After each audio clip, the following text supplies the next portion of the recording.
Bacaan dari Kisah Para Rasul.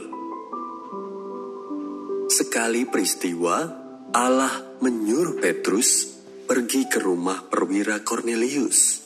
Di sana, Petrus berkata, "Kamu tahu tentang segala sesuatu yang terjadi di seluruh tanah Yudea, mulai dari Galilea, sesudah pembaptisan yang diberitakan oleh Yohanes, yaitu tentang Yesus dari Nazaret, bagaimana Allah mengurapi dia dengan Roh Kudus dan kuat kuasa. Yesus itulah yang berjalan berkeliling sambil berbuat baik dan menyembuhkan semua orang yang dikuasai iblis, sebab Allah menyertai dia. Kami adalah saksi dari segala sesuatu yang diperbuat Yesus di tanah Yudea maupun di Yerusalem. Dia telah dibunuh dan digantung pada kayu salib. Tetapi Allah telah membangkitkan dia pada hari yang ketiga. Dan Allah berkenan bahwa ia menampakkan diri bukan kepada seluruh bangsa, tetapi kepada saksi-saksi yang sebelumnya telah ditunjuk oleh Allah, yaitu kepada kami yang telah makan dan minum bersama-sama dengan dia setelah ia bangkit dari antara orang mati.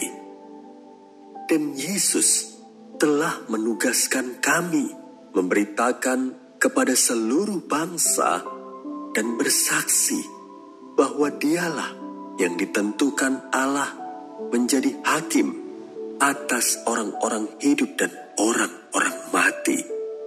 Tentang dialah semua nabi bersaksi bahwa barang siapa percaya kepadanya, ia akan mendapat pengampunan dosa oleh karena namanya.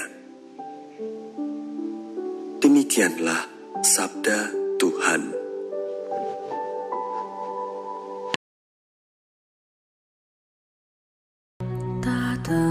Terukur kebaikan yang selalu ku terima.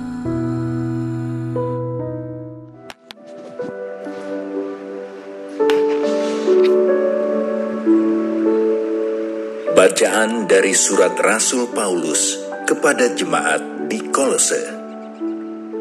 Saudara-saudara, kamu telah dibangkitkan bersama dengan Kristus, maka carilah perkara yang di atas, di mana Kristus berada, duduk di sebelah kanan Allah.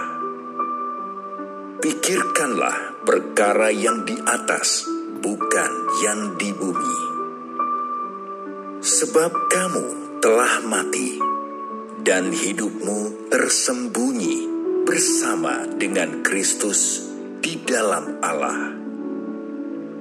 Kristuslah hidup kita.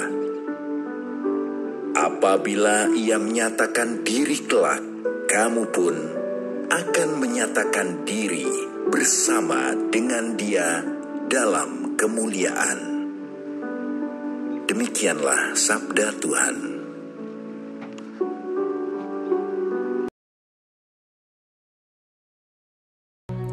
Terukur kebaikan yang selalu ku terima.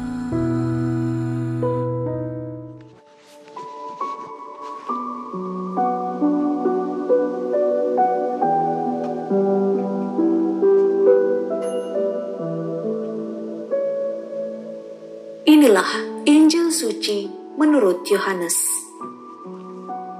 Pada hari pertama minggu itu, pagi-pagi benar, ketika hari masih gelap, pergilah Maria Magdalena ke kubur Yesus.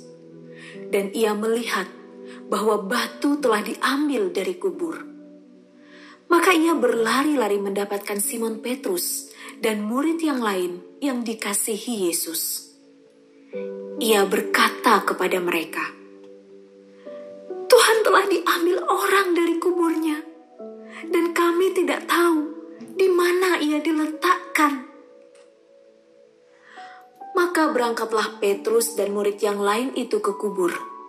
Keduanya berlari bersama-sama, tetapi murid yang lain itu berlari lebih cepat daripada Petrus, sehingga lebih dahulu sampai di kubur. Ia menjenguk ke dalam dan melihat kain kapan terletak di tanah, akan tetapi ia tidak masuk ke dalam.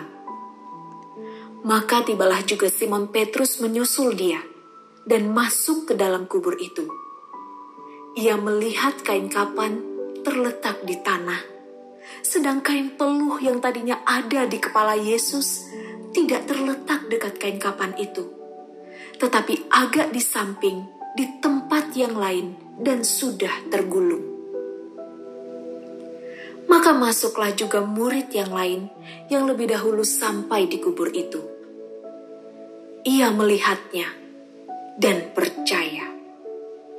Sebab selama itu mereka belum mengerti isi kitab suci yang mengatakan bahwa ia harus bangkit dari antara orang mati. Demikianlah sabda Tuhan.